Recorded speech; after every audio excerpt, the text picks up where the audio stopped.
Hey everyone, welcome back. Ready to fire up some serious life lessons? We're about to dive deep into the world of professional kitchens, but trust me, you don't need to be a chef to get a TON out of this. That's right. We're breaking down 25 rules straight from EastAfricaChef.com. And let me tell you, these aren't just about, like, how to chop an onion. We're talking about a whole philosophy. Totally. We're talking about those often overlooked soft skills, punctuality, teamwork, handling stress like a pro, Yeah. stuff that's crucial whether you're running a restaurant or, well, just running your life. Exactly. These rules are all about achieving excellence under pressure. And let's be real, who hasn't felt that heat in their own world? Work deadlines, family drama, even just trying to get dinner on the table when you're totally frazzled. These rules, they're surprisingly universal. Absolutely. Take rule #8, knife etiquette. Seems pretty specific to the kitchen, Re- right? Don't wave it around, keep it sharp, all that good stuff. Exactly. Yeah.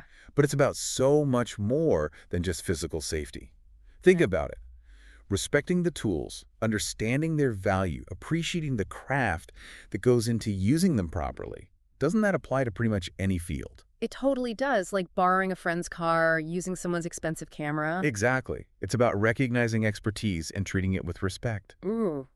And speaking of expertise, rule #10 really jumped out at me. Respect for tradition. Oh, yes, a classic. Yeah. You need that solid foundation of knowledge, the techniques that have stood the test of time. Right. Understanding the WHY behind the how. It's like you can't just blindly follow a recipe. You need to understand the science of cooking, the history of the flavors.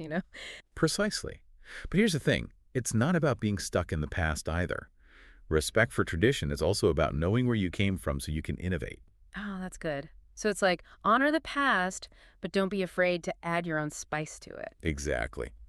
Now, this next one made me chuckle when I first read it, but it's so true.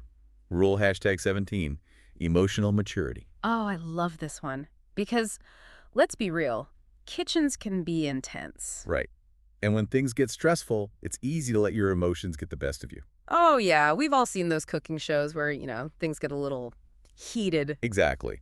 But great chefs, great leaders in any field, really, they know how to keep their cool under pressure. It's like not yelling at the sous chef when the steak order is wrong. Well, that too. Oh, but it's more than that. It's about staying focused, thinking clearly, and inspiring your team even when you're in the weeds. So it's about channeling your inner Zen master, even when the kitchen's going crazy. Exactly.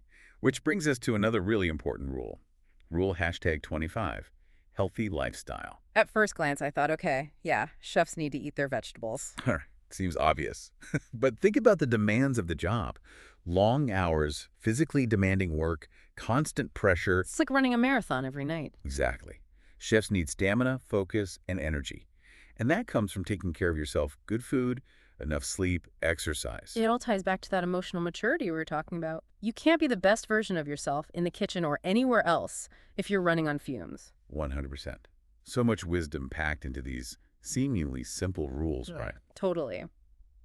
It's amazing how much we can learn from the world of professional cooking, even if our own culinary skills are a little, shall we say, underdeveloped. It's all connected. Hard work, dedication, respect for the craft. These are universal principles. Couldn't agree more. So as we wrap things up, I want to throw it back to our listeners. What rule resonated with you the most? Which one are you going to try to embody in your own life?